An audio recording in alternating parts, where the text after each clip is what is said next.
Well, welcome everybody. I'm so glad you're all here. I'm Dr. Mark Hyman. I'm the director of the Cleveland Clinic Center for Functional Medicine, and I'm really pleased to introduce an extraordinary physician, healer, and scientist, Dr. Joshua Korzenik, who's the director of the Brigham Women's Crohn's and Colitis Center at the Brigham Women's Hospital in Boston. He's one of the leading IBD researchers in the world, and he's really been recognized for not only his scientific achievements, but for his compassion in medicine. I can just attest to that because I was his patient when I was very sick with colitis and who knows what else.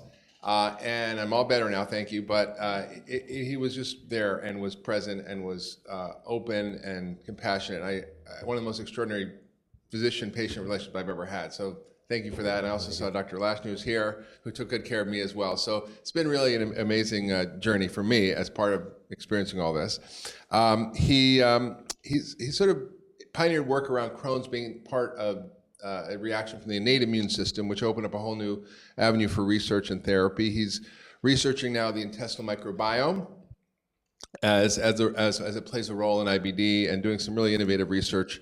And he's published over 60 peer-reviewed articles. He's received many awards. He graduated from Harvard College, Albert Einstein Medical School, and did his residency at Harvard and his fellowship at Yale. So he's really quite an extraordinary accomplished physician, and we're excited to hear about new avenues for research in IBD. So thank you, Dr. Korzenik. Great. Thank you very much. Thanks, delighted to be here. It's great to be back in the Midwest. I spent a lot of time in WashU, and the first thing that's always striking is that the hallways are so much bigger, that you've got so much more space and room, and so that's always a hallmark for me. And in terms of, I was delighted to get to know Mark, and certainly our relationship does raise the question of who is the healer. I felt like I was a co-traveler, but I think in terms it was really physician heal thyself, and I think that's really ultimately what you did. But delighted to be here and talk a little bit, perhaps covering too many things in too short a period of time, because I'd like to talk a little bit about some of the research support I have, and talk a little bit about current issues in pathophysiology, and talk a little bit about where I think we may have gotten sort of off the mark in terms of understanding the cause of these diseases, and looking at some new ideas of pathophysiology, and looking at new models of care more broadly. So initially just starting off with pathophysiology, and then really talking about more inclusive models of IBD care. And some of this parallels Miguel Ruggiero's work. We've collaborated on a grant that we just put in on some of this, and he'll be coming here as the new head of GI in the next month. So whenever I go to our big GI meetings like DDW, where there are tens of thousands of really smart people, I always wonder why it is that we haven't figured out IBD yet. What is so hard about it that we haven't figured it out? And I start with the assumption that, for better or worse, is probably right for most things, is that most of what we know is wrong. And I always like the quotation that's ascribed often to Mark Twain, but it's really Josh Billings, that it's not what we don't know that hurts us, it's what we know for certain that just ain't so.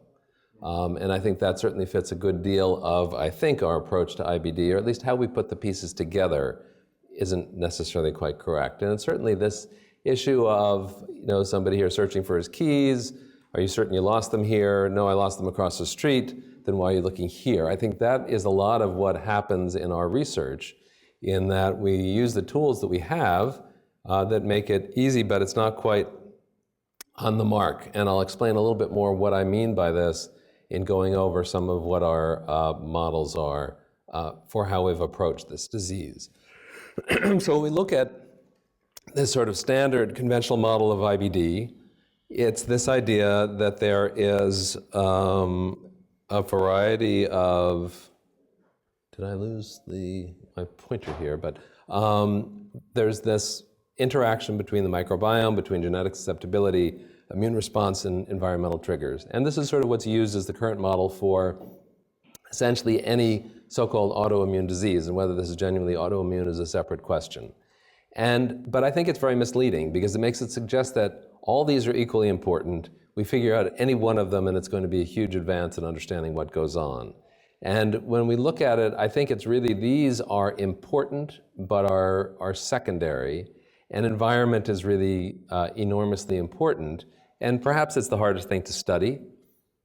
But we've started, I think, on other models that have misled us. It certainly brought us to some very successful therapies, but not necessarily getting us faster to optimal therapies. So this is talking about genetics here. And I went, just to digress for a moment, I went to Twinsburg, Ohio, which is not too far from here. There's a twin study. We were coming out here to collect stool, one of the things that I do as a hobby, and my wife chose not to join me.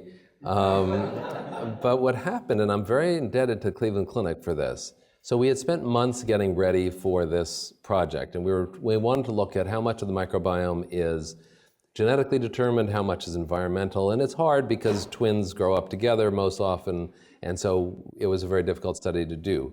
So we're coming to this Twinsburg, Ohio festival. If you've never been, I really encourage you to go. There were about 1,000 twin pairs.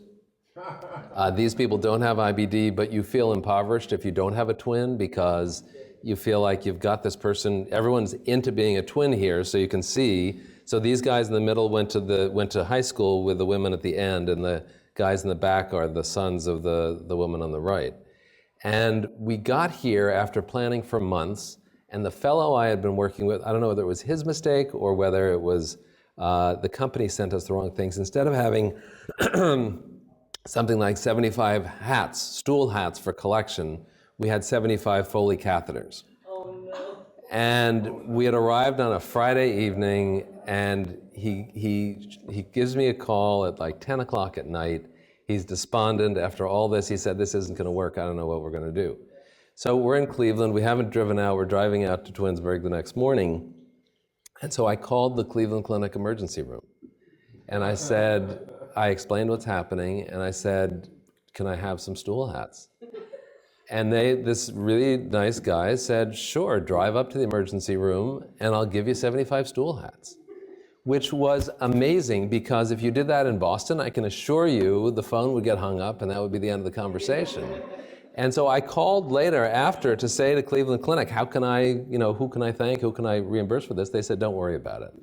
So it's really the Midwest, it's really very much grateful, and we were able to do the study. And it was fascinating. But for that reason, as well as others, currently I'm very indebted to Cleveland Clinic. So thank you. Anyway, we were looking at this genetic issue, and genes came along and were tremendously exciting in IBD, but it almost came off, I think, partly as a bad movie, because we had NOD2, NOD2, which was very exciting, and then more and more came along, and 30 and then 29, and now we're up to close to 200 genes, which usually if you get invited to dinner and somebody gives you 10 different reasons why they can't do it, it's usually not the reason. There's some fundamental reason they just don't want to have dinner with you. That's what I think a lot of this genetics is like. If you've got 200 different genes, it really is not this. I think it was misleading to say finding inflammatory bowel disease genes will lead to the cure. I think it's certainly an advance in understanding pathophysiology. And even here, the most optimistic people say genes account for perhaps 20 to 25% of the risk. And I think that's overstating it. So if you look at this one study for reference population, NOD2 perhaps influences Crohn's in 13% of Crohn's, but it's perhaps 6% of background population in the United States has that. So while it's important for understanding pathophysiology, it's not certainly clinically relevant, and really in terms of understanding what provokes the disease, it's probably far secondarily.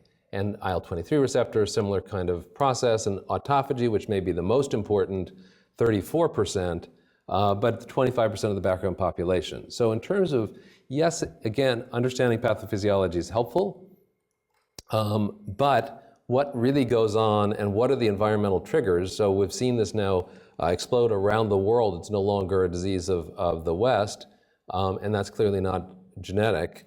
It's something more broad than that. And then there was, I think, what was really taken over for a good deal was the immunologists who were somewhat misleading.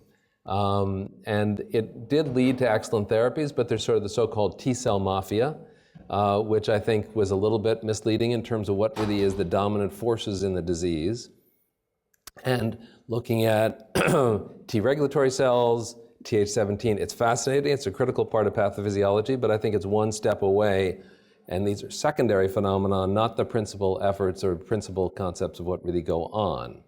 It's led to things like anti-TNFs, which obviously are, can be very effective therapies, have their risks. And I think these are all sort of way stations towards getting to a real understanding of what happens in these diseases and understanding how do we treat them preferably or better. And just to sidestep briefly into some of the work that I've been doing is looking at a different understanding of Crohn's and saying it's really innate immunity that's a problem, and that if we look, and I'm not going to go into all these, but there's epithelial dysfunction, neutrophil dysfunction, macrophage dysfunction, dendritic cell dysfunction, even a deficient acute response. So in this study, they went in, they did flexible sigmoidoscopies in people with Crohn's and healthy controls and took biopsies of the rectum not involved with Crohn's, and then they went back 6 hours later and took a second set of biopsies. And what they showed is that there is a decreased accumulation of neutrophils, there's decreased IL-8, decreased TNF. So all of this assumption that we have that what happens is there's this excessive inflammatory response. And when I say dysfunction, this is impaired. So it's not that there's an excessive inflammatory response, there's actually a deficient inflammatory response. So it's the exact opposite of what's been assumed, and deficient antimicrobial peptides. So the concept is that there is this genetic predisposition, whether it's not to autophagy, TLR3, others, that needs to combine with something else. And it combines with the microbiome, which further impairs the innate immune function. So what we did is we did a study where we took stool from kids with Crohn's and healthy controls. And we took the supernatant to the stool and incubated neutrophils in with the supernatant to the stool. And the neutrophils that were incubated with the stool from Crohn's patients functioned far less well in a variety of assays. So they weren't able to kill other microbes, a variety of other things. And that was published in the IBD journal, which Brett Lashner is the editor of. And so we suggested then that it's the microbes, that it's not that they're acting as an inflammatory inciting event. Other microbes may do that, but they principally act to further impair the immune function. And then secondarily, there's an inflammatory response. And then there are other environmental influences. So smoking is an important risk factor for Crohn's disease. That impairs superoxide production. Nonsteroidals are likely a risk factor for Crohn's and ulcerative colitis. That impairs neutrophil function. Vitamin D intake impairs function. And there's good work done to show that exercise and sleep are important, not surprisingly, in good innate immune function. And all of these things collide to produce a problem. So you have a genetic influence, which may be very strong, such as some of the genetic diseases we've studied, like glycogen storage 1B or chronic granulomatous disease. It may take a very small environmental hit to throw you over the edge. Or you may have something like NOD2, which is a very minor environmental influence and takes a much more profound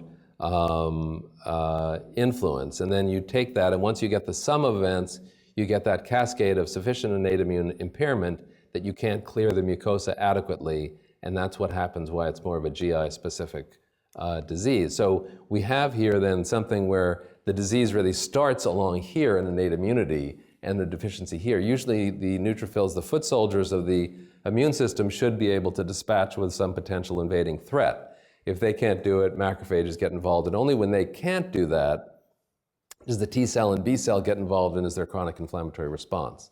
So what we wanted to do is, rather than working on this and trying to suppress this, we wanted to stimulate this as an alternate approach. And so that's what we had done.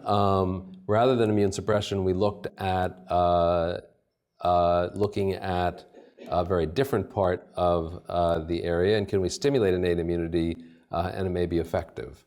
We looked at G-CSF, granulocyte colony stimulating factor, and GM-CSF, and then this was published, this study I did about 10 years ago now in the New England Journal, looking at Sargramostim, which is GM-CSF, and when you look at the outcomes here, it's really roughly, this was 70-point decrease, which we don't use anymore, 100-point decrease on this scale of called the Crohn's Disease Activity Index, which is falling from favor as well, but this was the gold standard at the time.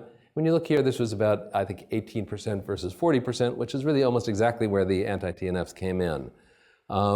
This is now being taken up by a couple other companies, and so we hope to get this back into clinical trials in the not too distant future.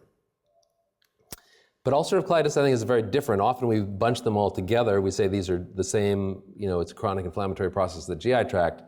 And I'm just going to run through this extremely quickly, and because I'm eager to get on to other things as well. But I think ulcerative colitis has a distinct pathophysiology. And it's interesting because when we look at some of the risk factors that have been identified, even things, and we'll talk about this a little bit, like sleep, exercise, different elements in diet, and a number of other things, they apply to Crohn's. They don't really apply to ulcerative colitis. And so I think it's a very different pathophysiology. So what happens here, we're proposing, and this is based on putting together work of a variety of sources, is that the very first step is that there's bacterial degradation of mucin.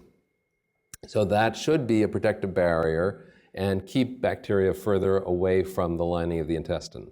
If that's eroded, that itself can impair problems, it can impair function and cause an inflammatory response. So when there's a mucin 2 or MUC2 is the primary mucin in the colon, if you have a knockout mouse, 100% of those animals get colitis. And so we think that that's a step in the process, but more importantly, that releases cysteine.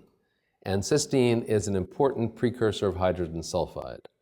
Hydrogen sulfide is produced by bacteria, and there's been a strong association of hydrogen sulfide producing bacteria with ulcerative colitis.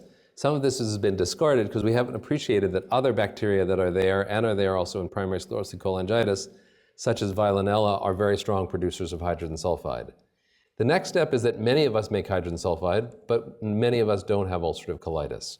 So what happens is that there are two enzymes that are critical in detoxifying hydrogen sulfide.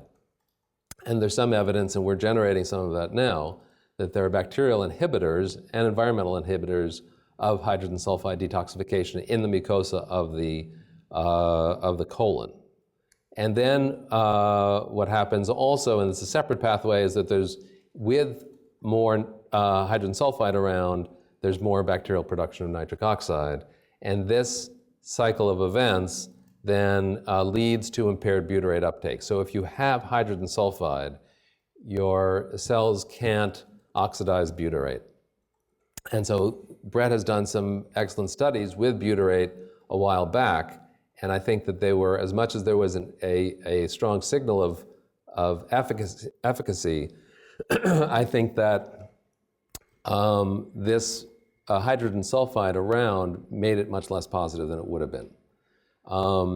And also the critical element is, it's really fascinating because nitric oxide and hydrogen sulfide are used by the body in a protective way, but when it's dissimulatory or not essentially in the right compartments, that causes injury. It causes injury to the mitochondria and leads to ulcerative colitis. And so I think that we're looking at this is a hypothesis, but I think it's this set of elements which are primarily not immune related. The immune events are secondary to degradation of the mucin, to increasing sort of adherence of the bacteria to the mucosa, to bacterial production of nitric oxide and hydrogen sulfide, and then mitochondrial injury, which then lead to activation of the inflammasome. So what's to be done about this? Well, we're initiating a trial, it's called Harbour trial, where we're using a scavenger of hydrogen sulfide. So this is hydroxycobalamin. It's very interesting. We're working with some other potential scavengers as well. So the Department of Defense is very interested in hydrogen sulfide because ISIS had on their website how to make a hydrogen sulfide bomb. And so they're looking at different scavengers, and we're collaborating with somebody who has a next generation scavenger. This one, though, is commercially available, is used, it's safe. This is basically a variant of B12. And what's nice about it is it's so minimally absorbed. There is you saturate your receptors very quickly. So even if you're going to be using 1 milligram or less for supplementation for B12, we're going to be using 25 milligrams and then 50 milligrams. So it almost all stays in the lumen and is available to bond. And what's nice is it binds both hydrogen sulfide and it also binds nitric oxide. And we're combining this with butyrate, which is fascinating, and everyone's looking for a probiotic that generates butyrate. So it's really the primary fuel for colonocytes. It is an immune modulator in a variety of ways. It enhances mucin production, and it also augments expression of this TST, which is one of the enzymes that break down metabolized hydrogen sulfide. So we think this combination may be extremely effective at treating the primary cause. Now, I do think that ulcerative colitis and Crohn's are not primarily autoimmune diseases. I think if you have an unchecked inflammatory response for a prolonged period of time, you develop autoantibodies, and it may be a secondarily autoimmune process, but it's not primarily. And I think my suspicion is that if this is correct or some variant of this, is that even people with significant inflammatory disease can be improved by this. And so that measuring hydrogen sulfide is something we're trying to do. It's difficult. It's interesting. Mesalamine, which we use widely in ulcerative colitis, may actually be an inhibitor of hydrogen sulfide production in part. And there's one paper that's been suggesting that. It's not perhaps strong enough, and perhaps many people don't have an enzyme that goes along with that, but it may be that this is a pathway that's been looked at and discarded too quickly, and we're growing evidence that this may be part of the support. So hypothesis currently, but we're looking to generate data. And this is I just wanted to create sort of a background setting for this disease. But I also want to address the broader view of looking at the patient's psychosocial needs to really improve health outcomes and reduce healthcare utilization, and really putting these diseases in a much broader context of care. So we started this in part by looking at our hospitalizations. And what are the factors that cause people to be repeatedly hospitalized? And it's not any shocking data. Really, almost any field will come up with this, that we looked at the high-end users with repeated hospitalizations, and it's driven by much more than IBD disease activity. We think of these diseases as being strictly biologically driven, but it's much more than that. And even when we do our studies and we say, all right, what's a hard endpoint? Let's look at surgery. Well, surgery is a distinct endpoint, but it's obviously modified by all sorts of things.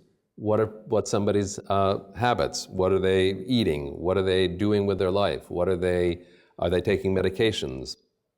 Are they smoking? Are they doing a whole bunch of things that impact on the disease? So that it's not just a sort of biologically determined, but it's other things. And when we looked at our hospitalizations over 2 years, so 900 unplanned hospitalizations, 356 patients who were admitted 5 times or more, representing a small cohort of this, but 42% of the total admissions, about a third had depression, 26% anxiety, and bipolar disorder. So that was far more enriched in this group. And certainly for residents, it's not a surprise that people who are repeatedly hospitalized may not necessarily be any sicker than the people we're taking care of as outpatients, but there's a whole set of other factors that drive hospitalization and disease activity. And so what we were saying here is that really disease activity is driven by a lot more than just a biologic model. These things influence biology, but are secondary effects. And how can we really treat some of the underlying processes to bring about better outcomes? So we wanted to have interventions that would target these patients and these needs. And we wanted to look at a variety of factors: depression, anxiety, psychosocial factors, stress, sleep, exercise, nutrition, and health education. We wanted to look at them together. We felt that any one isolation may not be sufficient to really improve things. So depression, anxiety. Now it's interesting because when we look at the history of ulcerative colitis and to an extent Crohn's, there's a whole variety of things that led to things swinging too far in the other direction. So there was the psychosomatic hypothesis. There were, I think, 12 or 13 diseases that were primarily psychosomatic. And here, well-marked time relationship between emotional disturbance and symptoms. I think Most of my patients would say, yes, I was stressed by this and then something happened. That sounds is okay in itself, but this was taken then a little bit further. Ulcerative colitis patients couldn't cope, giving up, diarrhea is substituted for real accomplishment, childish dependent personality, and degree of difference so gross as to make a control group unnecessary. This is the British Medical Journal. He's writing about 4 patients. And this is a problem in itself with these ideas, but it became then a basis for therapy. And people were institutionalized. At WashU, they did a trial of psychotherapy, really in part to disprove this, saying that psychotherapy is not an effective therapy for ulcerative colitis. And even went as far as doing lobotomies. And so in the British Medical Journal in 1956, there was about 13 patients who were published, and it's fascinating to read this. You know, they described patients like one was a housewife with excessive attention to detail. I met a guy who's the father, a friend of my brother's, Poole, who was a neurosurgeon at Columbia Physicians and Surgeons in New York. And he said, after this article came out, there was a trend for a little while. We did lobotomies for people with ulcerative colitis, which is pretty amazing. Now, the problem is that then we've swung in the opposite direction a little too far and have to recognize where is the mind-body connection and how does this work together. And so first, to understand that even in remission, our patients have a higher risk of anxiety and depression. And then during relapse, not surprisingly, this jumps up. And this is twice as likely as the general population. So the question is whether it's a co-traveler and it's because of its cause or effect. And the Nurses' Health Study and Ashwin and Anantakrishnan did an excellent study where they looked back at, this is prior to the IBD diagnosis, prior to the onset of symptoms, with the Nurses' Health Study, looking at a huge number of cases of controls, found that women with recent depressive symptoms had an increased risk of Crohn's disease. So suggesting that there's something, whether it's microbiome, whether it's something about pathophysiology, that there is a connection between depression and Crohn's disease. This was not found to be an increased risk for ulcerative colitis. So at least it's helping perhaps that pendulum swing back to say these factors are important. And we look at other factors related, stress. It's tougher to really identify what stress is, but in Denmark, they did an interesting study where they looked, and could only be done in a place like Denmark with the registries that are so remarkable. So they took something that is probably the greatest stress anyone could deal with, which is the loss of a child. And so I looked at all patients who had lost a child below the age of 17, and they looked to say patients who already had IBD, did it provoke a flare? Patients without IBD, did it lead to subsequent development of IBD? And they were followed for up to 17 years after the death of the child. And they found that there was no association with a flare or development of IBD. Now, there's limitations, obviously. There was no, marker was a flare was hospitalization, if you may not go in even if you're really ill. And there were other factors there, but still not supportive of the idea of stress as causative. But certainly other observational studies looking at people with IBD in remission, evaluating people prospectively every 3 months for depression. And this is before the onset of symptoms, suggesting that those who had a higher Beck's depression inventory were more likely to flare. And those who had higher depression scores had more frequent relapses as well. And just showing this then graphically the same thing, that depression itself may be a risk factor for the development, particularly of Crohn's disease. We worked with the Benson Henry, Herb Benson, who developed the relaxation response in the 70s, and have done a number of studies, and we're still working with them and have some of their people with us in our clinic. And we did a study where we brought in patients with IBS and IBD together. We had about 40 patients in a couple different sessions. This was a 12-week program where it was relaxation response, imagery, mindfulness, yoga, contemplation, and then these other elements as well. We looked at this group. So again, now this was mixed with IBS and IBD, and we weren't really looking at disease activity, but we found that there was a decrease in the scale of pain catastrophizing. And we also found that there was a marked improvement during the program of quality of life in what's called the IBD-Q. And we published this subsequently. We also did genetic studies and looking before and after at gene expression in peripheral blood.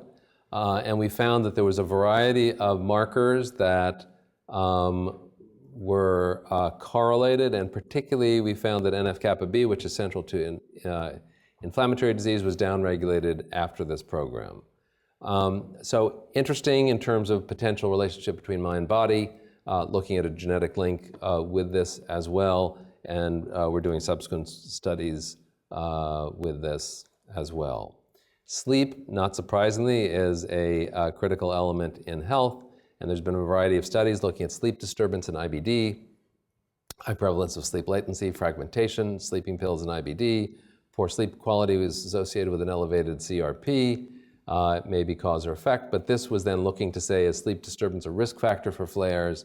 And did turn out that this was a risk for ulcerative colitis, for Crohn's, but not ulcerative colitis.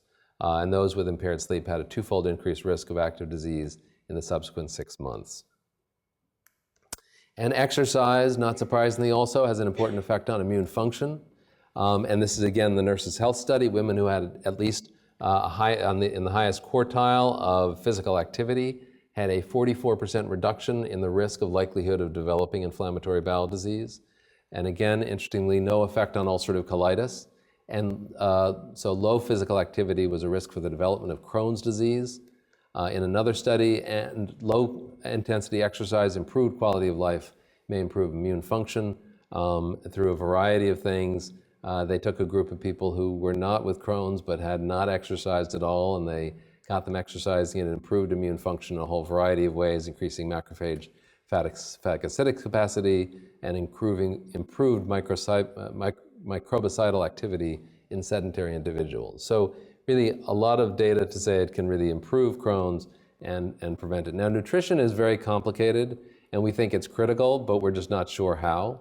And there have been numerous studies that have looked at this, including our own. Breastfeeding as an infant is protective. It may set the microbiome along a certain sort of pathway, and so that's very helpful. An increase in refined sugar, just as an idea. So there was an interesting study done looking at dietary records in England in 1815, suggesting that the people in London in 1815 took in about 15 pounds per capita of refined sugar. In the year 2000, does anyone want to guess what it was? That's right. So it's remarkable, and some of that may not even capture some of the high fructose corn syrup and some of the other things that we take in. So it has gone up so tremendously from what we used to. Now, that in itself may not be a risk factor, but it may alter the microbiome in critical ways. And I think what's interesting, it's also been appreciated that sugar now actually activates a calcium-activated chloride channel, so that when we give our patients with short gut or other things Gatorade, thinking we're helping them, it actually causes an increased secretion of fluid. And so we're now working on a different oral rehydration supplement with amino acid based, because it doesn't do that, but this is just a side point that's... We've also taken in a decrease in complex carbohydrates. So we spoke about this a little bit at dinner, that our diets used to be, 10,000 years ago, 100 to 150 grams of complex carbohydrates, of fiber.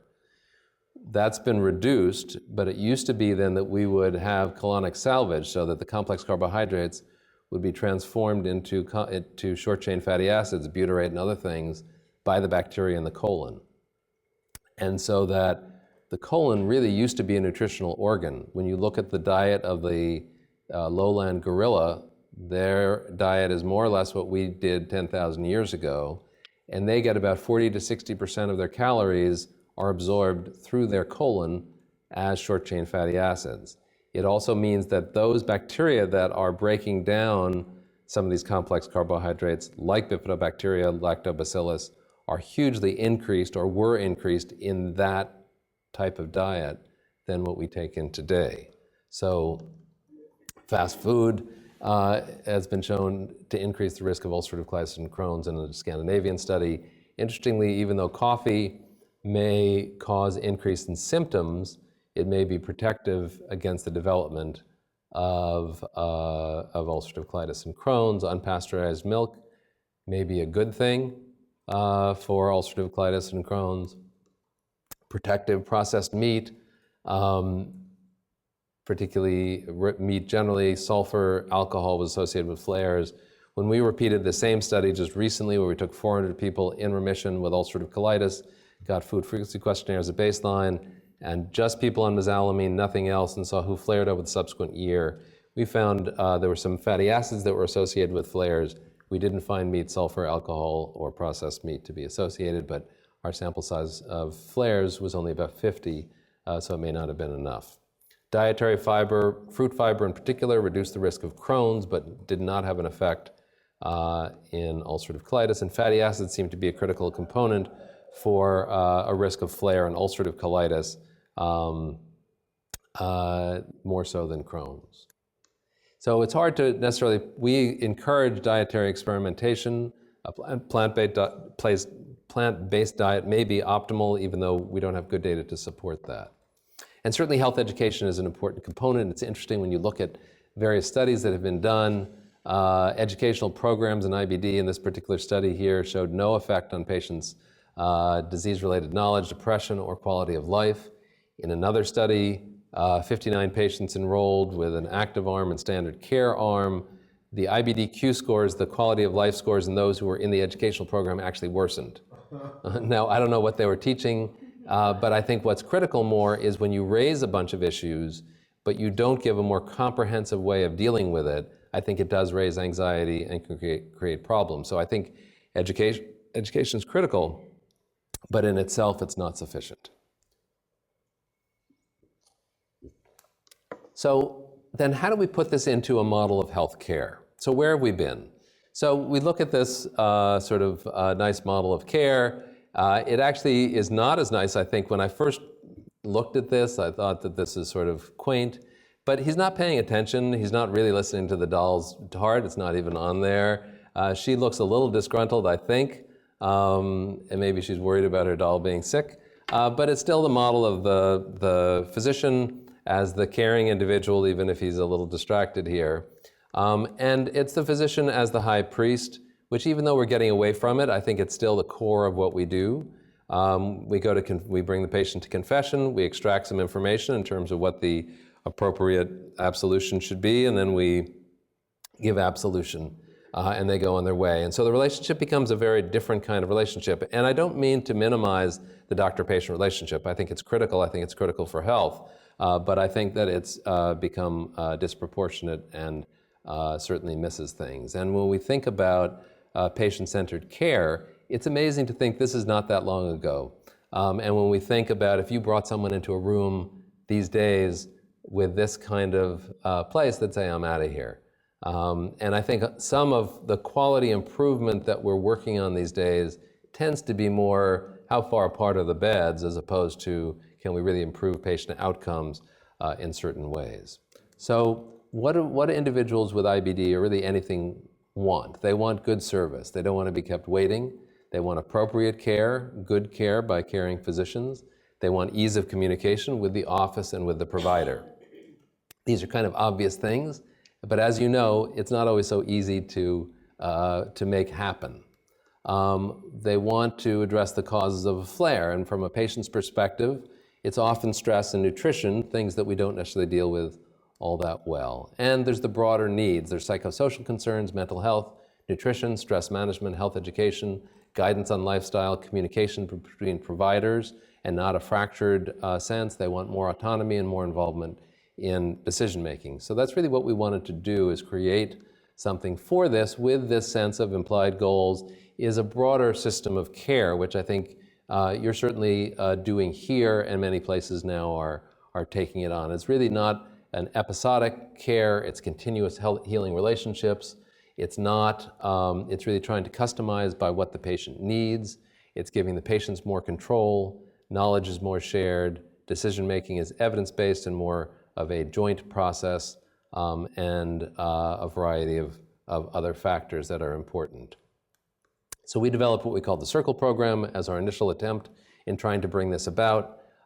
It was the organizing principle was really that care is customized, reflects an individual's needs, values, and choices. Care is based on continuous healing relationships. All team members, whether it's the person at the front desk onward, are part of that process and are involved in that. And we wanted to make it relatively short term. This was our first attempt. It was a year. We wanted to address psychosocial needs, behavior. Change is really critical. How do you change someone's behavior? How do you shift involvement of the patients in their own care and alter the relationship between providers and patients so it's not so passive?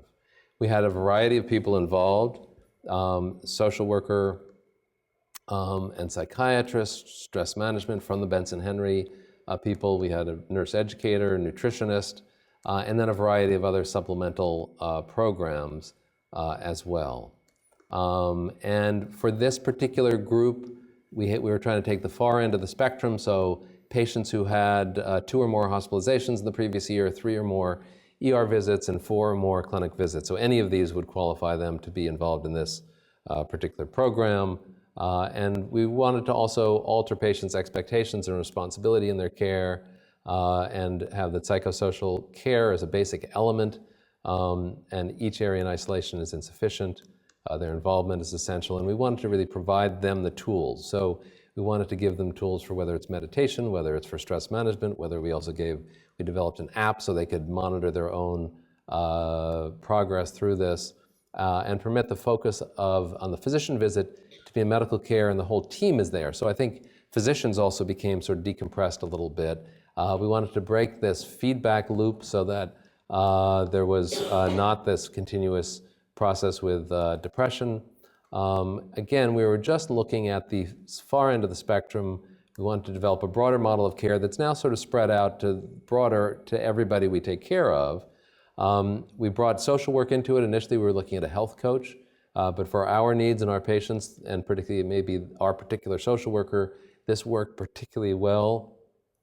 It allowed us to have closer associations with other providers, so they were embedded in our clinic, which was extremely helpful. And again, rather than sort of you have 15 minutes to take care of the medical aspects, to take care of somebody who has one foot out the door and they said, by the way, I'm getting divorced, or my child is really sick, or whatever else is going on, and you try to address it, but you feel like I didn't really deal with that as well as I would have liked, but I'm running late already and I've got to move on, and I sort of talk to them about it. So you then have a broader team that's taking care of some of these issues. It's not that you don't address them at all, but it allows providers to feel like, I'm not trying to take care of everything in these next 20 minutes. We've got a team, we're addressing it, we're making sure we're integrated and we're talking to each other. And I think meeting weekly was a critical component of this. We actually, when we first started this, we met twice a week, not with all the providers, but with many of them. And it really enhanced that sense of a group collaboration. We now have also screening programs, so everyone, when they check in, they get an iPad and they fill out questionnaires, and allows us to screen for depression, anxiety, and target some of our interventions right away. And just to show some impact on healthcare utilization, this is in patients, the hospitalizations in the year before the Circle program, the year during Circle program, and the year after. So we were hoping to impact healthcare utilization by about 15%, but had a much more dramatic impact than that, both in terms of days in the hospital, ER visits, and hospitalization. So these interventions, as you well know, more than pay for themselves. Now, it's not always linear, but I think we had enough of a group that we could show that there was a good impact on healthcare utilization and outcomes and disease activity. We then wanted to create the next generation, which is a model that's adaptable to others and centers outside of us. We felt at a fancy academic institution we could do some of these things, but how do we reach out into the community and make it accessible to others? We wanted to also make it shorter, and this was a year-long program was the first thing. Could we do it in 3 or 4 months? We also wanted to do it so that I think community practitioners felt a threat by academic centers. Are you going to take my patients and all that? So we wanted to say we'll be involved in medical care, but we're not taking over the medical care. You're still the provider. You can send your patients in. We wanted to develop a model that's scalable at other centers around the country. So we have the STAAR program. We have a high-intensity program, which is this 12-week program, and we're rolling out a low-intensity program, which is based more on web. We're working on actually an Amazon Echo mindfulness-based program. We have a shortage of people to run some of the programs, and so we're working actually on it's sort of a discussion you have with your Amazon Echo that takes you through a guided kind of process, and we're just about to roll that out. So you have other things like that that are more low intensive as opposed to the more face-to-face, and some things are online with doing face-to-face but online types of things. Similar program with diet, sleep, stress, anxiety, exercise, depression, really trying to integrate this into their care, trying to look at this more broadly as critical to outcomes and focusing for quality improvement on this kind of process, rather than saying, yes, vaccination is important, these other things, but rather than spending most of our efforts trying to check off the boxes for QI, trying to say that this is more broadly what really needs to happen for optimal care. And just to mention some of the people here that are part of the program, Rachel Winter is the fellow who's now joined faculty. We have a wonderful psychiatrist, Ashnod Carney, our social worker. Lori is great. Caitlin is a phenomenal nutritionist. We have Leslie Kagan, who's worked with the Benson Henry program for about 25 years, is just retired from them and is still going to be working with us. Our health educator and a research coordinator. So it's really a wonderful group that's grown very close together. And we're really trying to create this as our model going forward, that we have certainly medical care is a critical component, but it's really giving education, disease management tools, psychosocial care with these broader other tools around to help take care of the patient and help them take care of themselves more broadly. And that's really what we're striving for. So in the end, we want to change the nature of the provider-patient relationship. We want to really give the patient tools. We want to address the driving needs for care and address those factors that influence outcome. And it's really education, nutrition, psychosocial needs, and stress management. Not that medical issues or therapies are not important. That's sort of assumed, but it's only one aspect of the broader care. And it really raises a set of other things of what is health, what is healing, and how do we bring that about, and who is the healer. And we really want to try to change the nature of healthcare and IBD so that we're really focusing in on these issues and making better outcomes for our patients. So thank you very much for that excursion and for being attentive.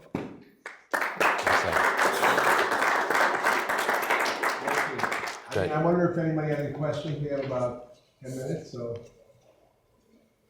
And I don't know where this fits because I'm not in that medical field. Yep.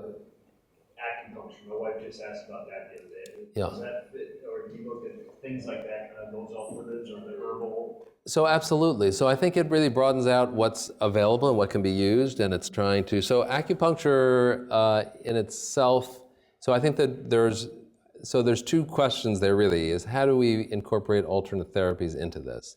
And so it really is saying there's a much broader set of potential therapies that we utilize. We try to make it as much as evidence-based as possible. So there's been really excellent studies recently, randomized controlled trials of, say, curcumin and ulcerative colitis.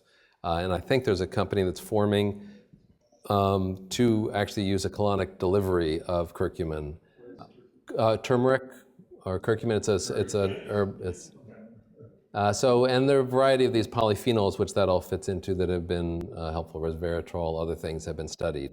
So we're very open to those and really use that, because many people will come to us, as you had mentioned last night, saying, I've got ulcerative colitis. My gastroenterologist is telling me it's time for Remicade, and I don't want to do that. And so we certainly look at alternatives and see whether we can get by. Acupuncture itself, in my patients who have used it, I think can be very effective in very short-term issues with diarrhea. So patients will go in with GI problems, and it's helpful in the short run, but less helpful in longer term. I think for pain, it can be wonderfully effective. For the inflammatory process, I'm not as sure that it can be effective in the longer haul. But so we certainly use a good deal. We work, the Osher Center is our sort of alternative healthcare model that we have, and that's just one floor up from where we are. And so we work with them as well in terms of other models for healing. So. I have a question. Yes. So you mentioned briefly the effect of hydrogen sulfide inhibiting the process, nitric oxide, by which mitochondria are harmed. Yeah. How does that play a role in Lucine? What are the kind of mitochondrial approaches you take to this? So there's a suggestion that the primary injury may be to the mitochondria. So when mitochondria will generate a huge amount of superoxide radicals if they're impaired, and also they signal to the inflammasome, and so that there's a direct signaling to increasing inflammatory response. So it's both indirect effects by this increase in superoxide generation, and there's sort of pathways that are being looked at now that injury to the mitochondria signal the inflammasome to start up the whole process. So people have done a variety of I mean, a lot of the things that have been looked at are different free radical scavengers, which I think haven't shown that much benefit, but there hasn't been a lot of work done. I mean, there was a small study done using superoxide dismutase. This is a while ago in Italy that showed possibly benefit. There's also, interestingly, a study that a friend of mine, Korzenik, has done up at Dartmouth using hyperbaric oxygen. Now, they're not sure why it works, and it's been used in Crohn's disease. But he was doing it in ulcerative colitis. And he was taking people who were about to go to surgery, instead brought them to hyperbaric oxygen, and a high percentage of those people didn't need to go on to surgery. Now, why it works, we don't know. It does lots of things. But one of the things that it does do is it displaces hydrogen sulfide from the mitochondria. Is that how it's acting? I have no idea. I would like to think that may be what it's doing. So, you know, how to do that? It's interesting. People are actually looking at impairing mitochondrial function. So you can, as a way of blocking some of this generation of free radicals and other things and T cell activation, you can actually selectively kill off activated T cells by using a specific mitochondrial toxin. So people are looking at that as a potential therapy, but that's What about the opposite of Right, using mitochondrial cofactors? So I think we're really interested in that. And so when we started putting together some of our studies, we wanted to put together this broader cocktail of things. Yeah. And getting any of this through the IRB is exceptionally difficult. Really? What do you have to notice? Yeah. So, and then, you know, it's one thing, I mean, we are doing a study one of the things we're looking at is in primary sclerosing cholangitis, can we get mesalamine to the liver? So it's a very benign kind of thing, but there's an enzyme in the lining of the intestine that detoxifies mesalamine. So we want to look at an inhibitor of that enzyme to get more to the liver. So quercetin inhibits this enzyme, N-acetyltransferase, that's in the lining of the intestine and may allow us to get. So we want to do people already on mesalamine, we're going to give them 1 week of quercetin. Totally benign. It's a grass, you know, covered by generally regarded as safe by the FDA. The IRB says we can't do that. We have to go to the FDA. We've got to. IND application. We actually went through that, and we got a pass from the FDA. We actually got on the right. For quercetin or for? IRB was like, no. Yeah. Every single supplement has to be an IND. Right. And so we went for this sort of. Well, you got a waiver, or you actually did an IND? No, we got FDA to say no, you don't need it. Yeah. So that's yeah. So we've submitted to do that, but I mean it's nuts. I mean so we are interested. I do think that the approach of a cocktail of things. Right. I mean. Because often we'll use, you know, in mitochondrial issues, we'll use, you know, CoQ10, Yes. protein, and ribose, and Yeah. So so I've done that not as part of a study, but in terms of recommending it to patients. I mean, I'd say that one of the problems we get into is, as I'm sure you have the same problem, is we recommend 3, 4, 5 different supplements. It starts adding up in terms of cost, and it's hard to maintain. But yes, so we've tried that, not in a sort of systematic way where we really studied it, but I agree. So. Well, any other questions? Good. Thank you very much. Great. My pleasure.